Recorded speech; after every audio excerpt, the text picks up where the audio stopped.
મોદી સાહેબ અથવા તો સીએમ આપણા ભૂપેન્દ્ર દાદા આ બંનેમાંથી એક વખત જો કોઈ બગદાણા અને ભગુડાની મુલાકાતે આવે તો આ પબ્લિકનામાંથી છુટકારો મળે એવું મને લાગે છે.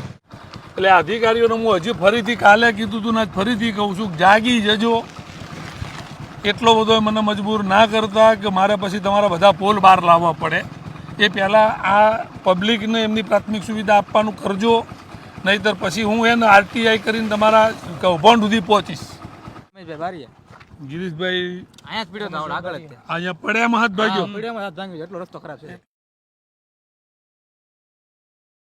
જય માતાજી મિત્રો, આજે સૌરાષ્ટ્રમાં આપણો ત્રીજો દિવસ. લોંગિયા ગામથી બીજા એક ગામને જોડતો રસ્તો આજે પાછો અહીંયા આવ્યો છું. આના પહેલાં જે કાલે વિડીયો મૂક્યો તો 10 લાખથી વધારે લોકોએ જોયો, એટલે મતલબ એને સપોર્ટ કરે છે પબ્લિક. અને એ જે રીતનો ચાલ્યો છે તો એ જલ્દીમાં જલ્દી સરકાર અને અધિકારીઓ સાથે પાસે પહોંચી જાય અને અધિકારીઓની ઊંઘ ઉડે એવો આપણો પ્રયત્ન છે. આજે કયો રોડ છે ભાઈ?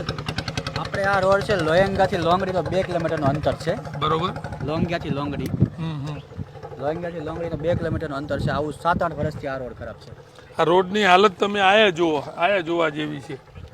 આ જેવી રીતે પેલા કરતાં પણ કદાચ વધુ રોડ ખરાબ છે. આ જે આગળનો રોડ હતો એના કરતાં પણ વધુ ખરાબ છે. અહીંયા પણ ચોકડો પડી ગઈ છે. આ તો અહીંયા માટી પૂરેલી છે થોડી, એટલે થોડોક સારો લાગે છે. બાકી કમ્પ્લેટ રોડ જે સૌરાષ્ટ્રની શોભામાં અભિવૃદ્ધિ કરે છે એવો જ છે. એટલે એમાં એવું નહીં કે એક રોડ ખરાબ છે, 2 રોડ ખરાબ છે. લગભગ હું જે રોડ ઉપર ગયો છું, આજે કાલે આપણા ગોપનાથ જવું છે ને એ રોડની મુલાકાત લેવી છે. સિંગલ રોડ સારો નથી મળ્યો મને આ કમરનો દુખાવો થઈ ગયો છે ભાઈ. અને આ ડૉક્ટરો પૈસા લઈ જાય છે આ રોડોમાં કૂદી કહે હું ભાઈ મોગલનો ભગત, મારે વારે ઘડી આવવું પડે. અહીંયા આજુબાજુમાં મિત્રો છે તો એમના ગામમાં પણ મળવા જવું પડે. આમાં તો ડૉક્ટરો ધરાઈ ગયા મારી કમરના દુખાવામાં. એનો કમરનો દુખાવો આપવાવાળું જાય ભાઈ. સૌથી મોટી મારી તકલીફ આ મારે નહીં ધારાસભ્ય બનવાનું, નહીં રાજકારણમાં જવાનું, પણ મારે તો ખાલી આ મારી આ કમર હરકી રહે ને એનો પ્રયત્ન છે. એટલે આ રોડ ભાઈ આ કેટલા વર્ષથી ગયા રોડ બનાવ્યા? આ રોડ કદાચ કેટલા વર્ષથી બનાવેલો છે? આ રોડને 7-8 વર્ષ થઈ. 7-8 વર્ષમાં રોડ પતી ગયો. મેં અહીંના એવું એ નહીં કે અહીંના સ્થાનિકો નહીં માગણી કરતા. કાલ વાત થઈ હતી એમ ઘણી બધી વખત આની અરજીઓ થઈ, ઘણી વખત અધિકારીઓ સામે રજૂઆત થઈ, પણ કદાચ આરએનબી ઊંઘ્યું છે તો અધિકારીઓ બધા મોજમાં છે. અહીંની હાલત પણ જુઓ તમે. આ જે આપણે જોયા હતા, આ જો આને તોડવું હોય કંઈ મોટી વાત નહીં. આ તૂટીને બહાર આ ખરી જાય એટલી મજબૂતી છે. આટલી મજબૂતી છે આ રોડની. અને અહીંયાથી હજારો માણસ રોજ નીકળે છે. આ તમે ખાલી આમ ફેરવો ને ત્યાં આ જો કાંકરા છૂટા પડે નહીં. આ બાજુ તમે જુઓ તો અહીંયા પણ એવું છે. આ બધું છૂટું પડે એવું છે. જેમ ખોતરો એમ હેડ્યું જાય. એટલે મુદ્દલમાં માટી જ છે. ઉપર તો ખાલી 1-2 આંગળનો ખાલી મેં થર ચડાવ્યો છે. આનો જે એ વખતે વર્ક ઓર્ડર નીકળ્યો ને એમાં એની એક થિકનેસની એક નક્કી કરવામાં આવે છે. થિકનેસ પ્રમાણે રોડ બન્યો હોય તો આટલો ઝડપી તૂટે નહીં. આ એક સ્થાનિક નીકળ્યા છે તો આપણે એમને પૂછીએ. કાકા, આ રોડ કેટલા ટાઈમથી આવો છે? તો ઘણા ટાઈમ રોજથી થઈ ગયું. તમે રોજ અહીંયાથી જાઓ છો ને આવો છો?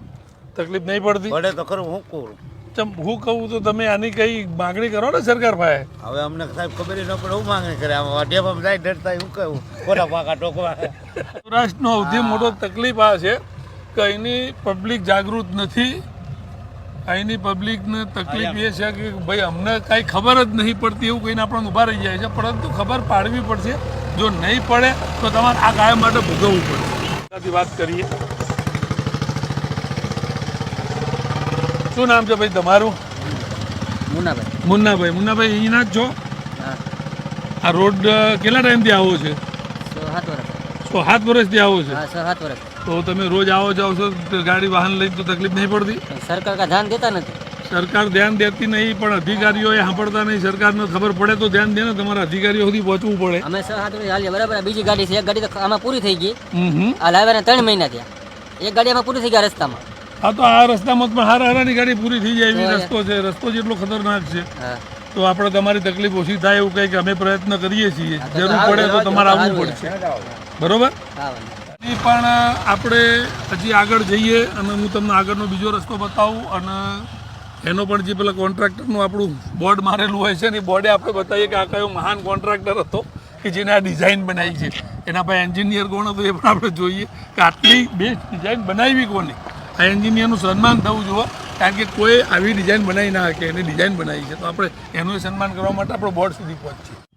ચલો આપણે આગળ જઈએ, તમને રોડની બીજા આગળના રોડની હાલત બતાવું અને પેલું બોર્ડ ગોતીએ મળે તો જુદી ક્યાંય કોઈ સૌરાષ્ટ્રમાં અમને બોર્ડ જડ્યું નહીં એટલે આપણે ગોતીએ. આગળ વધીએ, મુગલનું નામ દઈને હેઠા ના પડીએ એટલા માટે સાચવી લઈ. અહીંયા જુઓ તમે, ખાલી ખાડા જુઓ, આ ખાડો જુઓ, એની જે કડું પડી જાય છે એ કડું જુઓ. આમાં જરાય ધ્યાન બારું હોય ને ધપ દઈને હેઠું આવે એવું છે.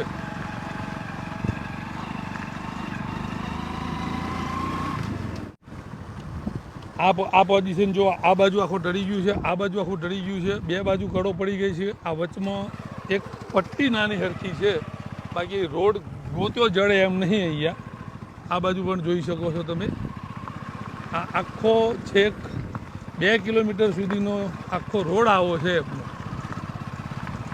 અહીંયા તો જો માટીથી રોડ બનાવેલો, નવો રોડ, નવી ડિઝાઇન. ગવર્મેન્ટ કદાચ એક્સપેરિમેન્ટ કરતી છે કે માટીના રોડ કેટલો ટાઈમ ટકે, કદાચ આ ડમ્બર કરતાં વધારે ટકે. તમારું કેવું થાય છે? તમારે કશું કહેવાય એવું જ નહીં. ડમ્બર જ દેખાતો નહીં, એકલા ધૂળનો ઢેફા. અને આ ખાડો જુઓ તમે, આ ખાડામાં કોઈ રાત્રે અંધારામાં હાલ્યો આવતો હોય ને ખાપકે તો હેઠો જ જાય બાપડો. હવે આ આખો રોડ જુઓ, જોડે માટીમાં બનાવેલો હોય ને રોડ, એવો ડામર તો દેખાતો જ નહીં. એટલે અધિકારીઓને હું હજી ફરીથી કાલે કીધું હતું ને આજ ફરીથી કહું છું, જાગી જજો. એટલો બધો મને મજબૂર ના કરતા કે મારે પછી તમારા બધા પોલ બહાર લાવવા પડે. એ પહેલાં આ પબ્લિકને એમની પ્રાથમિક સુવિધા આપવાનું કરજો, નહીંતર પછી હું એને આરટીઆઈ કરીને તમારા કૌભાંડ સુધી પહોંચીશ. એટલે તમારે મહેરબાની કરીને આની જે બી સગવડો કરવાની હોય, જ્યાં કાગળિયા કરવાના હોય ત્યાં ચાલુ કરો અને આ રોડ બને અને વહેલી તકે પબ્લિકની સુવિધા મળે એવી વ્યવસ્થા ઊભી કરજો. હાવ નકટીના નહીં થઈ જતા, નકર હું છોડીશ તો નહીં જ. આ બધું બનાવ્યા વગર તમારી વાહે જ પડી જવાનું છે, બરોબર? હા જો, શું નામ? રમેશભાઈ બારીયા. ગિરીશભાઈ અહીંયા જ પીડ્યો હતો, આગળ જ છે. અહીંયા પડ્યામાં હાથ ભાગ્યો, પીડ્યામાં હાથ ભાંગ્યો, એટલો રસ્તો ખરાબ છે. એટલે આટલો રસ્તો ખરાબ. કેટલા ટાઈમથી છે આ રસ્તો ખરાબ? ઘણો ટાઈમ થઈ ગયો આનો. આ ભાઈનો તકલીફ આવી છે એ એમનો કે આપણે જે વાત કરતા હતા કે આમાં કોઈને કડમાં આવી જાય તો પડે, તો આ ભાઈ પોતે દાખલો આપણે સામું જ આવ્યો કે હાથ મારો અહીંયા પડવાથી જ ભાગ્યો છે. તો આ એટલો બેસ્ટ રોડ બનાવ્યો છે કોન્ટ્રાક્ટરોએ અને આમ અધિકારીઓની મિલીભગતથી.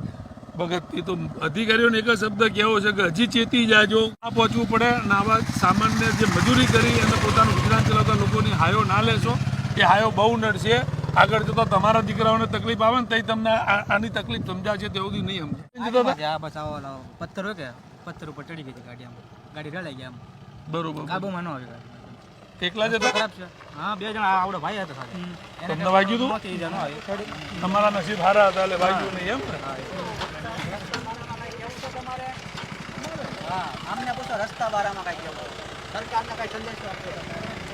શું કેવું છે? રસ્તો કેવો છે તમારો? તમે જોઈ શકો છો નહીં? આમ અહીંયા આમ નીકળીને અહીંથી 2-3 કિલોમીટરનો રસ્તો લોંગડીથી લોંજાનો એવો છે કે જો લોંગડીથી લોંજા માણસ આવે તો પેસોટી કહી જાય અને ગમે ત્યાં ડૉક્ટર પાસે જઈને તો એ હારી ન થાય. આવો રસ્તો છે, સમજ્યા? અને ઘણા સમયથી સાહેબ તમને કહું કે હાઈવે બહુ સારા થાય છે, પણ આ ગામડાના રસ્તા તો એની કઈ વાત જ નહીં કરવાની. તોબા પોકારી જાય એમ. તો ગાડી લઈને જતા હોય તો ડિસ્કો કરે અને હાલીને જતા હોય ને તો આપણો પગ ડિસ્કો મળે. બધાની વેદના છે જ, પણ આ વેદના થોડીક કહેવાઈ ગયેલી હોય ને એવી થઈ ગઈ છે. એટલે એમની પણ કહેવું છે કે ભાઈ આ જે રોડ રસ્તાની તો વાત અહીંનો કંઈ વખાણ થાય એવા જ નહીં. એટલા બેસ્ટ રસ્તા બનાવ્યા છે. આપણી સરકારને પણ મારો સંદેશો આપવો છે કે તમે તમારા અધિકારીઓને થોડુંક દબાણ આપી અને આ બધા જે રસ્તાઓ સૌરાષ્ટ્રના અંતરિયાળ ગામોમાં જવાના જે રસ્તાઓ રહ્યા એના ઉપર ધ્યાન આપે અને થોડુંક આને મરમ્મત ના કરાવે તો એકવાર રિફ્રેશ કરાવો. મરમ્મતથી તો આ પતે એમ જ નહીં, અને એ પણ એવા વ્યક્તિ અધિકારીઓને મૂકીને રિફ્રેશ કરાવો કે એ ગુણવત્તા પ્રમાણે બને અને એ લાંબો સમય ટકે એવા. આગળ બોર્ડ હજી જોવા જવાનું છે તો આપણે એ બાજુ જઈએ. આ રસ્તા જોઈને તો એવું લાગે છે ભાઈ કે ખરેખર પડવાની બીક લાગે એવું જ છે. અને હજી હું પણ ફરીથી કહું છું ભાઈ, મારે સૌરાષ્ટ્ર અંગાથી કંઈ લેવા દેવા નહીં. હું છું મહેસાણા જિલ્લાનો, રહું છું અમદાવાદ. મને ખાલી તકલીફ મારી કમરની છે. હું કમરમાં હેરાન થઉં છું એટલે હું તમે બધાને હેરાન કરવા એ બધાની હેરાનગતિ સમજી શકું છું કે મારા જેવા કેટલા લોકો હેરાન થતા છે. તો આ મારે રાજકારણ અંગાથી કંઈ લેવા દેવા નહીં કે સૌરાષ્ટ્ર અંગાથી કંઈ લેવા દેવા નહીં. મારે તો હું મારી વ્યથા રહી આ અહીંયા જે આવું છું ભોગલધામ, કારણ કે હું એનો ભગત છું. તો હું મારી તકલીફો આ પોતાની તકલીફોનું વાચા આપવાની મને એટલા માટે સૂચ્યું કે મને જ આ રોડ રસ્તાએ મને કમરનો દુખાવો લાગી ગયો. એટલે હજી કહું છું કે આમાં મારે કંઈ લેવા દે નહીં, ખાલી સુધરી જાઓ, બીજું કાંઈ મારે કહેવું નહીં. અને આ રોડ રસ્તા સારા કરો. અહીંયા બગદાણા ધામ છે કે જે આખા વિશ્વમાં ફેમસ છે, મોગલધામ ભગુડા છે, આજે તલગાજરડા મોરારી બાપુનો આશ્રમ છે, અહીંયા ગોપનાથ મહાદેવનું મંદિર છે, ઊંચા કોટડા છે. એટલે સૌરાષ્ટ્રની અંદર આ બધા યાત્રાધામો છે જ્યાં લાખો માણસો દેશ વિદેશથી આવે છે. તો આ ભારતની ગુજરાતના રોલ મોડલની કઈ છબી એમના અંગાતે લઈ અને જતા હશે એ તો કદાચ એ લોકો જ જાણી શકે, તમને આ અધિકારીઓને નહીં સમજાય. પણ અહીંયા લાખો માણસો રોજ આવે છે, દર્શાવે છે. તો એ લોકોને જે તકલીફો પડે છે એ તકલીફો ફરીથી ના પડે એટલા માટે મારે તમને કહેવું છે કે આપણા ગુજરાતનું નામ સુવર્ણ અક્ષરમાં લખાય એવું કંઈક પ્રોગ્રામ કરો અને આ પબ્લિકની મદદ કરો. આ જો આ રોદો જો આ જોવા જેવો, આ એક ભયંકર ખાડો જુઓ. અને અહીંયા પણ જે સૌરાષ્ટ્રની પરંપરા પ્રમાણે હાઈવે આવી ગયો છે, નેશનલ હાઈવે, પરંતુ જે કોન્ટ્રાક્ટરનું બોર્ડ મૂકેલું હોય એવું ક્યાંય નજરમાં આવતું નહીં, જેનો આપણે હાઇલાઇટ કરી શકીએ કે એને સુધી પહોંચી શકીએ કે કોણ આનો બિલ્ડર હતો, કોણ કોન્ટ્રાક્ટર હતો, એના અંગાથી વાત કરી શકીએ. પણ એવી કોઈ અહીંયા બોર્ડ દેખાતું નથી. એટલે એ લોકો, મને એવું લાગે છે કે આ લોકો જ બોર્ડ ગાયબ કરાવી દેતા છે. અહીંયા ક્યાંય બોર્ડ નથી ભાઈ. એ સૌરાષ્ટ્રમાં પરંપરા થઈ ગઈ છે કે બોર્ડ રવા જ નહીં દેવાનું. રહે તો કોઈ વાત છે ને આપણો ફોન કરે ને આ બસ. હવે તો અહીંયાથી તો હાઈવે આવી ગયો છે. તો આ સૌરાષ્ટ્રના મહેમાન ગતિ પ્રખ્યાત છે. અહીંના લોકો માયાળુ છે, ભોળા છે. એમને એ પણ નહીં ખબર હોતી કે આના માટે કોને રજૂઆત કરવી પડે. એના સરપંચો અને એમની કમિટી પ્રયત્નો કરતી હોય છે. તો એ લોકોને તમે આટલા બધા હેરાન ના કરો, એમના ભોળપણનો ફાયદો ના ઉઠાવો. અને મારી કમરનું દુઃખ મને થાય છે ને એટલે તમે બધાના હું ચોટલી પકડવાનું છું. જ્યાં સુધી તમે સારું નહીં કરો હું તમારી ચોટલી છોડવાનું નથી. બોર્ડ તો આમાં ઘણો સમય થઈ ગયો એટલે બોર્ડ તો હશે નહીં કાંઈ. કેમ કે માણસો બધા અહીંયા ચાલતા નીકળ્યા હોય તો બોર્ડ રસ્તામાંથી પડી ગયું હોય તો કોઈ સાઈડમાં મૂકી દીધું હોય, પણ છે નહીં કાંઈ બોર્ડ. એટલે બોર્ડ અહીંયા દેખાતા અહીંયા નહીં. અમે જેટલા રોડ ઉપર ગયા ને એકે રોડ ઉપર બોર્ડ જ નહીં. એટલે મને લાગ્યા કોન્ટ્રાક્ટર હોય થોડાક ટાઈમ પછી કઢાઈ જ નાખતા માણસોને મોકલી તો લઈ લો, આપણું રહે નહીં ને કોઈને ખબર પડે નહીં કોને બનાવ્યું, શું થયું હું નહીં. એટલે 2-4 મહિના પછી કઢાઈ નાખે. એટલે બોર્ડ છે જ નહીં. આ નહીં, અહીંયા પણ નહોતું, ઓલા રોડે પણ નહોતું, આપણે ભગુડા ધામવાળા રોડે પણ નહોતું. આજે જે તલગાજરડા ગયા આપણે એ રોડ ઉપર નહોતું, ગોપનાથ રોડ ઉપર નહીં. એટલે કોઈ જગ્યાએ બોર્ડ તો આ લોકો કોન્ટ્રાક્ટર રવા જ નહીં દેતા, એમના જ માણસો મૂકી કઢાવી નાખતા લાગ્યા.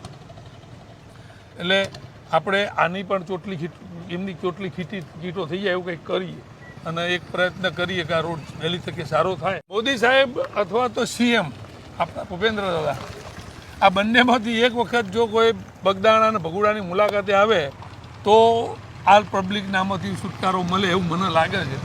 પણ આપણે એવું થવા દઈશું નહીં. આપણે એવું અધિકારીઓના ભાઈ આના જવાબો માગીશું અને આના પબ્લિકને પ્રાથમિક સુવિધા મળી રહે એ માટેના પ્રયત્નો હું ગાંધીનગર લેવલે કરી અને આમને એટલી મદદ કરીશ મારાથી થાય એટલી કે આ પબ્લિકને આમાંથી રાહત મળે. જય માતાજી, જય ભવાની. આ વિડીયોને શેર કરજો, લાઈક કરજો, સરકાર સુધી પહોંચાડજો. ફરીથી એક નવા રોડ સાથે કાલે ફરીથી મળીશું. ત્યાં સુધી જય શ્રી કૃષ્ણ.